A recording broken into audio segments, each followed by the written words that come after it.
Welcome to my YouTube channel physics academy.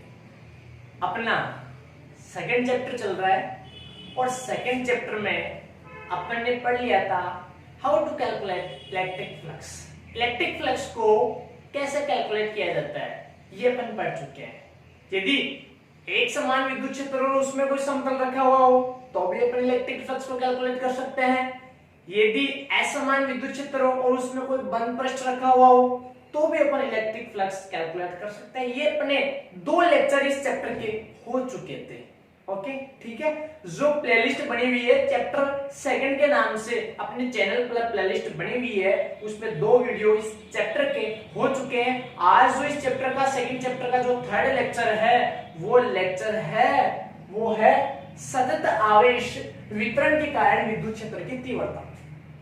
सतत आवेश वितरण के कारण विद्युत क्षेत्र की तीव्रता अपन ज्ञात करेंगे। ठीक है, जैसे मैंने आपको बता दिया था इस चैप्टर में ये होगा, आपने किसी वस्तु को आवेश वितरित कर दिया, आपने किसी वस्तु को आवेश दे दिया। पहली बात इस चैप्टर में सतत वितरण, असतत का कोई मतलब नहीं है। सतत वितरण के बाद में टॉपिक आता है आवेश घनत्व बनेगा और उसी के अकॉर्डिंग अपन इलेक्ट्रिक फील्ड इंटेंसिटी भी ज्ञात कर सकते हैं। क्योंकि आवेश घनत्व में एक खास बात है कि आप एक अल्पांश ले सकते हो, अल्पांश लेके आप उसका क्या कर सकते हो, इंटीग्रेशन कर सकते हो, तो कंप्लीटली टोटल उस पार्ट का क्या आ जाएगा, इलेक्ट्रिक फ्लक्स आ जाएगा। टोटल पार्ट का जो इलेक्ट्रिक फील्ड इंटेंसिटी है वो आ जाएगा। तो आज अपन बात करते हैं सतत आवेश वितरण के कारण विद्युत क्षेत्र की तीव्रता बात के बारे में अपन बात करते हैं। तो देखिए, आपने किसी वस्तु को क्या दिया, आवेश दे दिया। ठीक है, उस आवेश का कौन सा वितरण हो गया, सतत आवेश वितरण हो गया। अब उस वस्तु पर एक छोटा सा अल्पांश लेते हैं जिसमें कुछ न कुछ चार्ज है। तो मैं सबसे पहले यहां लैंग्वेज लिखता हूं। मैंने लैंग्वेज क्या लिखा, लैंग्वेज लिखा कि माना किसी वस्तु को,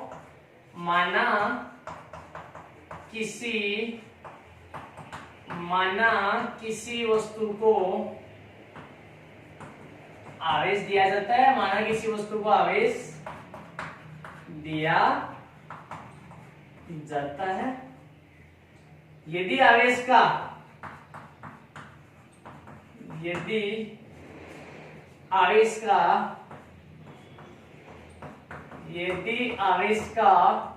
कौन सा वितरण, यदि आवेश का सतत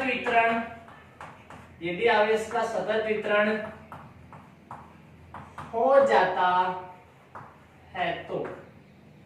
है तो या फिर ऐसे लिख सकते हैं कि माना किसी वस्तु को आवेश दिया जाता है और आवेश का सतत वितरण होता है। वस्तु पर आवेश का दिया जाता है और वह आवेश का सतत वितरण हो जाता है।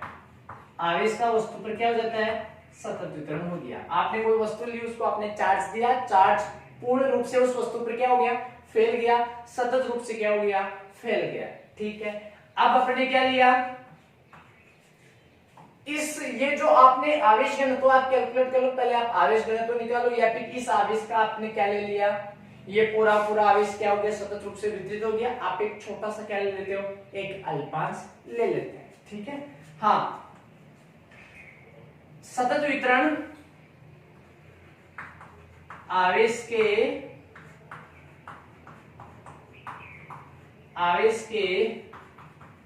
सतत वितरण का कोई भी अल्पांश dq लेते हैं। कौन सा ले लिया, एक वस्तु थी, उसको आपने आवेश दिया, आवेश सतत रूप से क्या हो गया, वितरित हो गया। ठीक है, अब इस सतत वितरण में से आप क्या करो, एक छोटा सा अल्पांश ले लो, उस वस्तु का एक छोटा सा अल्पांश ले लो। वस्तु का अल्पांश ले लिया तो उस वस्तु के अल्पांश में चार्ज भी कुछ न कुछ आएगा। तो मैंने कौन सा चार्ज ले लिया, मैंने dq चार्ज ले लिया। देखिए इधर ये रहा, कौन सा चार्ज ले लिया मैंने dq चार्ज ले लिया। भाई ये जो सतत वितरण हो चुका है, आप सतत वितरण के कारण क्या पढ़ रहे हो, आवेश के सतत वितरण के कारण आप विद्युत क्षेत्र की तीव्रता पढ़ रहे हो। सतत आवेश वितरण के कारण आप विद्युत क्षेत्र की तीव्रता पढ़ रहे हो। ठीक है, सतत वितरण हो चुका है, उसका अल्पांश हमने ले लिया। अब मैं इस अल्पांश के कारण विद्युत क्षेत्र की तीव्रता निकाल लेता हूं किसी भी दूरी पर। ओके, मान लो r दूरी पर निकाल लेता हूं। इस dq के कारण आप आसानी से निकाल सकते हो। फिर उसका कंप्लीटली अपन क्या कर देंगे, समाकलन कर देंगे, तो वो वस्तु आ जाएगी और उस वस्तु पर जितना चार्ज है उसके कारण इलेक्ट्रिक फील्ड इंटेंसिटी आ जाएगी। वापस से मैं आराम से समझाता हूं इस चीज को। सतत वितरण कर दिया। हाँ, अभी बहुत सारे टॉपिक आएंगे। वस्तु कैसे भी हो सकती है, वस्तु लंबाई वाली हो सकती है, वस्तु क्षेत्रफल वाली हो सकती है, वस्तु आयतन वाली हो सकती है, उसके बारे में डिस्कस करेंगे बाद में। अभी आपने इतना काम किया, वस्तु लिया, उसको चार्ज दे दिया, चार्ज का सतत वितरण हो चुका है, बस बाद में बात करेंगे आवेश घनत्व। और आपने सतत वितरण हो चुका है, छोटा सा एक अल्पांश ले लिया, चाहे वो वस्तु लंबाई वाली हो, चाहे वो वस्तु क्षेत्रफल वाली हो, चाहे वो वस्तु आयतन वाली हो, आपने उसका अल्पांश ले लिया है और अल्पांश पर जो चार्ज है वो dq है। बस इतना आपको अभी जानना है, ठीक है। dq आवेश के कारण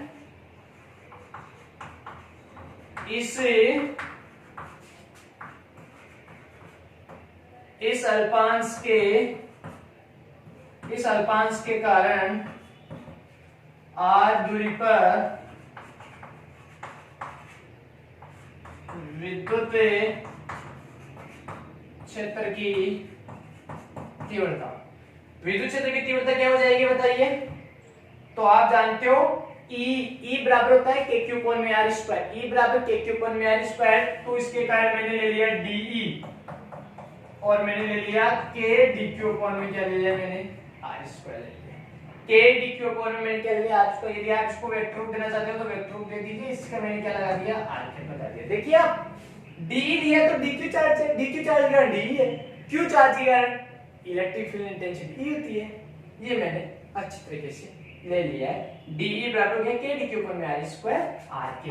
अभी तक मैंने अपने कोई डिवाइडेशन किया है नहीं किया है कि वस्तु लंबाई वाली है, वस्तु क्षेत्रफल वाली है, वस्तु आयतन वाली है, ऐसा अभी तक कोई डिवाइडेशन अपन ने नहीं किया है। अभी तक अपन ने केवल वितरण ही किया है, अल्पांश लिया है और उसके कारण एक फॉर्मूला बनाया है कि अल्पांश के कारण जो इलेक्ट्रिक फील्ड इंटेंसिटी होती है वो ये होती है, बस। ओके, अब बात करते हैं अपन इसको आगे से आगे बढ़ाते हैं कि वस्तु के आकार आवेश घनत्व के आधार पर इसको आगे से आगे, क्योंकि आवेश घनत्व वस्तु के आकार के आधार पर बनता है, तो आवेश घनत्व के आधार पर अपन इसको आगे से आगे बढ़ाते हैं।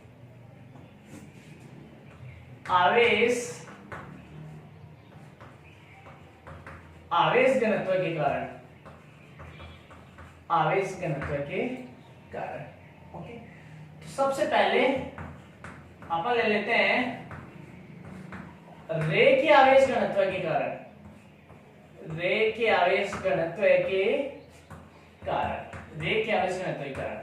मतलब जो ये वस्तु है सतत आवेश वितरण के कारण अपन जो इलेक्ट्रिक फील्ड इंटेंसिटी ज्ञात कर रहे हैं वो सतत वितरण हो चुका है, अल्पांश ले चुके हैं, समाकलन कर देंगे पूरा आ जाएगा। बट वो वस्तु कैसी है? आपने जो आवेश को आपने वितरित किया है वो वस्तु कैसी है? लंबाई वाली है, क्षेत्रफल वाली है, आयतन वाली है। लंबाई वाली है तो रेखीय आवेश घनत्व के कारण इलेक्ट्रिक फील्ड इंटेंसिटी अपन निकालेंगे। क्षेत्रफल वाली है तो पृष्ठीय आवेश घनत्व के कारण निकालेंगे। आयतन वाली है, आयतन आवेश घनत्व के कारण अपन क्या निकालेंगे? इलेक्ट्रिक फील्ड इंटेंसिटी निकालेंगे। तो इस प्रकार सतत आवेश वितरण के कारण विद्युत क्षेत्र की तीव्रता हो जाएगी। सबसे पहले यदि वो वस्तु लंबाई वाली है तो मतलब कहने का मतलब रेखीय आवेश घनत्व के कारण। तो आप अच्छी तरीके से जानते हो वी नाउ दैट क्या लैम्डा इज इक्वल टू आपको पता है Q बट्टा L आया था, पता है आपको। लैम्डा इज इक्वल टू मैं ऐसे लिख सकता हूं dQ बट्टा dL। अरे रेखीय आवेश घनत्व नियत है, पृष्ठीय आवेश घनत्व नियत है, आयतन आवेश घनत्व नियत रहता है। घनत्व हमेशा क्या रहता है? नियत रहता है, अचर राशि है और क्या रहता है? नियत रहता है, अदिश राशि है। मुझे आप ऐसे बताइए 10 मीटर लंबा तार है, 10 कूलम चार्ज है, 1 मीटर पे कितना हुआ? 1 कूलम। 10 बटा 10 एक है। नहीं, आपको तो 5 मीटर पर कैलकुलेशन करना है घनत्व का। लंबाई कितनी? 5 मीटर। आज चार्ज कितना? 5 कूलम। कितना आया? 1 कूलम। वो याद है क्या? अरे डेंसिटी मैंने आपको बता दिया अच्छी तरीके से, किसी भी जगह आप निकालो डेंसिटी वही आएगी, जैसे मैंने आपको एग्जांपल दिया था, पूरा कमरा है, कमरे में 50 स्टूडेंट बैठा हुआ है, एक स्टूडेंट पर स्क्वायर फुट इसका स्टूडेंट डेंसिटी है। तो एक स्क्वायर फुट कहीं भी ले लो आप, डेंसिटी 1 नहीं आने वाला, एक स्टूडेंट एक स्क्वायर फुट। आप बोलोगे कि नहीं मुझे तो आधे रूम का लेना है, तो आधे रूम में कितने हुए 25 और एरिया कितना हुआ 25 स्क्वायर फुट, तो कितना है एक क्या है। तो डेंसिटी कहीं पर भी निकालो आप, डेंसिटी एकदम नियत रहता है, अचल रहता है। तो यदि मैं Q बटा L लूंगा तो भी वही आने वाला है, यदि मैं चार्ज को कम कर दूंगा dq, तो dq कितनी लंबाई पर है, dq L पर थोड़ी dl पर है, तो आएगा वो का वही। तो यहां से बताइए dq बराबर क्या हो जाएगा, यहां से dq बराबर हो जाएगा लैम्बडा dl, और इसका मान उठा के आप जानते हो ये रहा आपके पास de बराबर क्या आया था आपके पास, de बराबर आया था k dq अपॉन में r स्क्वायर r के, और dq का मान अच्छी तरीके से आप रख दीजिए, तो क्या आ जाएगा k dq का मान कितना है लैम्बडा dl अपॉन में r स्क्वायर, ये आ गया। ये लो मैंने dq का मान रख दिया, ये रहा dq, और dq का मान मेरे पास कितना है लैम्बडा dl, ये रहा लैम्बडा dl। ओके, तो नेक्स्ट आगे बात करते हैं नीम। मुझे तो अब देखिए आपने लंबाई वाली वस्तु पर आवेश का वितरण करके छोटे से अल्पांश के कारण इलेक्ट्रिक फील्ड इंटेंसिटी आपने निकाल ली है। लंबाई वाली वस्तु पर चर्चा चल रही है स्पेशल, ओके, एक नंबर। अब आपने क्या किया, लंबाई वाली वस्तु पर आपने अल्पांश के कारण विद्युत क्षेत्र की तीव्रता निकाली, आप पूरी लंबाई वाली पूरी वस्तु के कारण निकालना चाहते हो, तो उसका क्या हो जाएगा समाकलन हो जाएगा संपूर्ण आवेश के कारण। ओके, तो E इक्वल टू क्या हो जाएगा बताइए, समाकलन कर दीजिए। समाकलन में आप उन राशि को बाहर निकाल दिए जो कांस्टेंट है, तो K यहाँ पर कांस्टेंट है उसको बाहर निकाल दीजिए, रेखीय आवेश घनत्व यहाँ पर कांस्टेंट है उसको बाहर निकाल दीजिए, और जो इंटीग्रेशन हो जाएगा वो हो जाएगा dl बटा r square and r cap. दूरी को बाहर निकाल सकते हो क्योंकि दूरी भी यहाँ पर अचल राशि है, दूरी को बाहर निकाल सकते हो। और किसका हो जाएगा बताइए, समाकलन किसका हो रहा है बताइए, समाकलन हो रहा है dl का समाकलन हो रहा है। ओके, किसका हो रहा है dl का, सीधी सी बात है dl का ही होगा। ये आपको एग्जांपल पहले मैंने बताया था, ये रहा वायर, ये रहा वायर, ये यहाँ पर है, ये था इस पर पूरा सतत आवेश वितरण, ये रहा सतत आवेश वितरण। आपने क्या लिया था, छोटा सा एरिया, एक छोटा सा अल्पांश लिया था ना, ये ले लिया अल्पांश। अल्पांश में क्या था dq, ये देखो dq चार्ज था, ये कोई dq चार्ज था, तो इसके कारण आपने टोटल इलेक्ट्रिक फील्ड इंटेंसिटी निकाली। तो अब आप पूरे तार के कारण कैसे निकालोगे, तो ये वायर यहां से यहां तक है ना, समाकलन करोगे, यहां से यहां तक समाकलन कौन सा करोगे, समाकलन 3 प्रकार का होता है, रेखीय, पृष्ठीय और आयतनीय। ये वस्तु कैसी है, रेखीय क्या, तो देखिए यहां से यहां तक कौन सा समाकलन होगा, रेखीय क्या, यहां से यहां तक क्या एरिया आ रहा है, लंबाई आ रही है, लंबाई आ रही है, तो यहाँ पर कौन सा समाकलन होगा, यहाँ पर लाइनर इंटीग्रेशन हो जाएगा, इसलिए मैंने क्या लगा दिया, L लगा दिया। L का मतलब रेखीय समाकलन, यहां से लेकर यहां तक वो जितनी पूरी रेखा है, जितनी लंबाई है जिस पर पूरा चार्ज वितरण हो रहा है, हो चुका है कंप्लीटली, जितने पूरी लंबाई पर आवेश वितरित है वो टोटल लंबाई, वो टोटल लंबाई कैसे आएगी, छोटी सी लंबाई का समाकलन कर दो पूरी लंबाई आ जाएगी। ये रहा रेखीय आवेश घनत्व के कारण। 2 नंबर जो है वो है पृष्ठीय आवेश घनत्व के कारण। किसके कारण, पृष्ठीय आवेश घनत्व के कारण। ओके, पृष्ठीय आवेश घनत्व के कारण वी नाउ दैट, आप जानते हो अच्छी तरीके से कि सिग्मा इज इक्वल टू क्या होता है, Q बटा S, अच्छी तरीके से पता है क्या आपको। ओके, यहाँ सिग्मा इज इक्वल टू क्या कर दूं मैं, dq बटा ds भी कर सकता हूँ क्या, बात समझ में आ गई अच्छी तरीके से। कोई भी समस्या कोई भी प्रॉब्लम हो तो कमेंट बॉक्स में जरूर डाल दीजिएगा आप, मैंने आपको अच्छी तरीके से बता दिया है। मान लो एक एरिया है, ये रहा एक एरिया, आपने चार्ज दिया, समान रूप से वितरण हो गया, समान रूप से क्या हो गया, वितरण हो गया, समान रूप से वितरण हो गया। अब आपने एक अल्पांश लिया, ये लो आपने एक अल्पांश ले लिया, इस अल्पांश, ये अल्पांश dq है, इसके कारण इलेक्ट्रिक फील्ड dE आया था। ओके, अब आप पूरे के कारण निकालना चाहते हो तो कौन सा समाकलन करोगे, पूरा एरिया आ जाए, पूरा चार्ज आ जाए, तो पूरा चार्ज किस पर वितरित है, पृष्ठ पर, क्षेत्रफल पर, इसलिए आप पृष्ठीय समाकलन इसका कर दो। अब मुझे एक बात बताना, 10 मीटर स्क्वायर कोई एरिया है, 10 कूलम चार्ज है, ठीक, आपको पृष्ठीय आवेश घनत्व निकालना है, टोटल से निकालो पहले, तो 10 कूलाम 10 मीटर स्क्वायर एक है, नहीं आधे से निकालो तो आधा मतलब 5 मीटर स्क्वायर। 5 मीटर स्क्वायर में श्योर है, मैं आपको बार बार बोल रहा हूं कि 10 मीटर स्क्वायर में 10 कूलाम मतलब 5 मीटर स्क्वायर में 5 कूलाम में तो हुआ 5 कूलाम 5 मीटर स्क्वायर एक है, तो मैं इसे लिख सकता हूं। तो यहां से बताइए डी क्यू बराबर कितना आ जाएगा, यहां से डी क्यू बराबर आ गया सिग्मा डीएस, और आप लिख सकते हो डीई बराबर क्या था आपके पास, डीई बराबर क्या था आपके पास K R square D Q, K R square D Q, D Q का मान कितना है आपके पास, डी क्यू का मान है आपके पास सिग्मा सिग्मा डी एस, और ये आ गया आर के। नहीं आपको तो कंप्लीट चाहिए, पूरा कंप्लीट निकालो आप तो कंप्लीट विद्युत क्षेत्र की तीव्रता क्या आ जाएगी, बाहर निकाल दो, के को बाहर निकाल दिया, सिग्मा को बाहर निकाल दिया, और डीएस का हो जाएगा समाकलन, किसका हो जाएगा, डीएस का समाकलन हो जाएगा। वो डीएस कौन सा था बताइए, वो डीएस ये रहा, ये छोटा सा अल्पांश ये रहा डीएस, इसका पूरा समाकलन कर दोगे, इसका पूरा समाकलन कर दोगे, पृष्ठीय समाकलन कर दोगे तो ये पूरा एरिया कवर हो जाएगा और पूरी इलेक्ट्रिक फील्ड इंटेंसिटी आ जाएगी। तो बताइए आपने कौन सा समाकलन किया, पूरा पृष्ठीय समाकलन किया या रेखीय समाकलन किया या आयतन समाकलन किया, आपने पृष्ठीय समाकलन किया, इसलिए यहाँ पर मैंने क्या लगा दिया, यहाँ पर मैंने एस लगा दिया, क्या लगा दिया यहाँ मैंने एस लगा दिया यहाँ, ठीक है।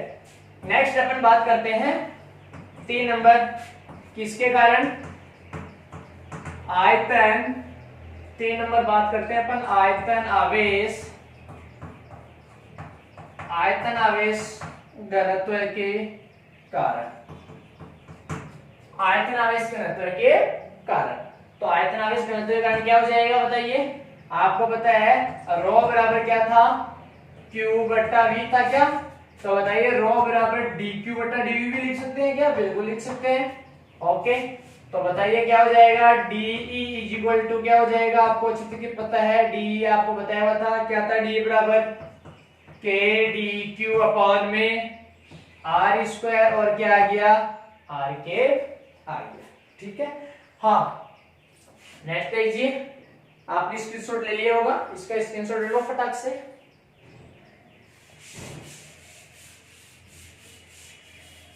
हाँ तो नेक्स्ट क्या हो जाएगा बताइए, डीई इज इक्वल टू के अपॉन में आर स्क्वायर, के अपॉन में आर स्क्वायर, डी क्यू का मान कितना है बताइए, यहां से ये रहा डी क्यू का मान कितना है, और रो डीवी और क्या आ जाएगा, आर के पास जाएगा। तो D E vector is equal to, आपके पास ये आ गया, आपको क्या करना है कंप्लीट निकालना है, तो E vector is equal to क्या आ जाएगा, के को रहने दो, रो को रहने दो, नियत है बाहर निकाल दो, और समाकलन किसका कर दो, डीवी आर स्क्वायर, ये आ गया आर के।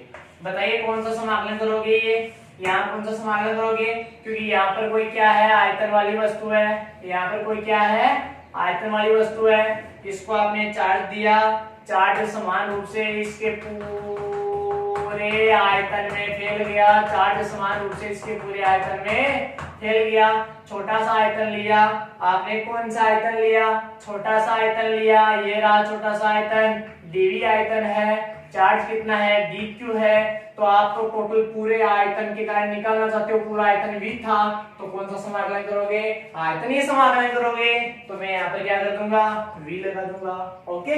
तो इस प्रकार ये अपना टॉपिक है सतत आवेश वितरण के कारण विद्युत क्षेत्र की तीव्रता। मेरे हिसाब से आप समझ गए होंगे कि सतत आवेश वितरण के कारण विद्युत क्षेत्र की तीव्रता कैसे अपन ज्ञात करते हैं। शॉर्ट समरी बताता हूं इसका, ठीक है, समरी अच्छी तरीके से नोटिस किया करो आप इस चीज। एक वस्तु थी, वस्तु को मैंने चार्ज दिया, वस्तु कैसे भी किसी भी आकृति की हो सकती है, चार्ज दिया, चार्ज समान रूप से सतत वितरण हो गया उसका, कौन सा वितरण हो गया, सतत वितरण हो गया, ठीक है। उस सतत वितरण में से छोटा सा अल्पांश उठाया D Q, electric field intensity निकाल ली, ये रहा, ओके। अब बात करते हैं, वस्तु 3 प्रकार से हो सकती है, लंबाई वाली, क्षेत्रफल वाली आयतन वाली, लंबाई वाली तो रेखीय आवेश घनत्व से निकालेंगे, रेखीय आवेश घनत्व के कारण। ओके, रेखीय आवेश घनत्व के कारण मैंने नोटिस अच्छे तरीके से कर दिया। लंबाई होती है, चार्ज होता है, लंबाई परिवर्तित होता है, रेखीय वितरण होता है, ठीक है। ओके, तो लैम्डा बराबर क्यू होता है, लैम्डा बराबर डी क्यू का डीएल भी अपन लिख सकते हैं, क्योंकि आवेश घनत्व कहीं से भी निकाल लो आप, आवेश घनत्व कांस्टेंट है, ठीक है। तो dq बराबर लैम्डा dl हो गया। बस अपन को केवल dq का मान निकालना है। किसका मान निकालना है? अपन को केवल dq का मान निकालना है। तो dq बराबर क्या हो गया? Lambda dl। dq का मान वहां रख दो, ये जो सूत्र था, इस सूत्र में dq का मान रख दो। dq का मान रखा, कितना आया? Lambda dl। अब आपको क्या करना है? कंप्लीट उस पूरी वस्तु के कारण आपको इलेक्ट्रिक फील्ड इंटेंसिटी निकालनी है, तो समाकलन कर दो। समाकलन में उन राशियों को बाहर निकाल दो जो कांस्टेंट है। कांस्टेंट का किसी अचर का चर के साथ समाकलन होता है, तो अचर को अपन क्या कर लेते हैं? बाहर निकाल लेते हैं, उसका कुछ भी नहीं होता है, बाहर निकाल दिया, इसका समाकलन करते हैं। समाकलन कौन सा करोगे? समाकलन का मतलब योग होता है, समाकलन का तात्पर्य योग होता है, यहां से यहां तक होता है। तो वस्तु कैसी है आपका, उसी के अकॉर्डिंग आपको समाकलन करना पड़ेगा। अरे इस ये चार्ज ऐसे वितरित हो रखा है, तो आप समाकलन ऐसे थोड़ी करोगे, यहां से यहां तक करोगे। तो ये वस्तु लंबाई वाली है, तो इसे बोलते हैं रेखीय समाकलन। क्षेत्रफल वाली हो तो क्षेत्रफलीय समाकलन, आयतन वाली हो तो आयतनीय समाकलन। फर्स्ट रेखीय आवेश घनत्व के कारण रेखीय समाकलन, सेकंड पृष्ठीय आवेश घनत्व के कारण वही केवल dq का मान निकालना है, only calculate dq। Okay, dq निकाल लिया, सिग्मा ds आ जाएगा इसमें, क्योंकि इसमें पृष्ठ आवेश घनत्व होता है। ओके, तो यहाँ पर समाकलन हो जाएगा, पृष्ठीय समाकलन हो जाएगा, इसलिए हमने s लगाया है। और ये आयतन समाकलन, इसमें dq निकालना है, यहाँ पर जो समाकलन हो जाएगा वो आयतनीय समाकलन, पूरा आयतन। ओके स्टूडेंट, ये था सतत आवेश वितरण के कारण विद्युत क्षेत्र की तीव्रता ज्ञात करना। लेक्चर नंबर चैप्टर सेकंड का लेक्चर नंबर 3 था।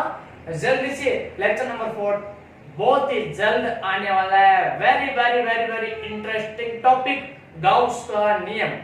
जल्दी से जल्दी चैनल को लाइक, सब्सक्राइब, चैनल को सब्सक्राइब कीजिए।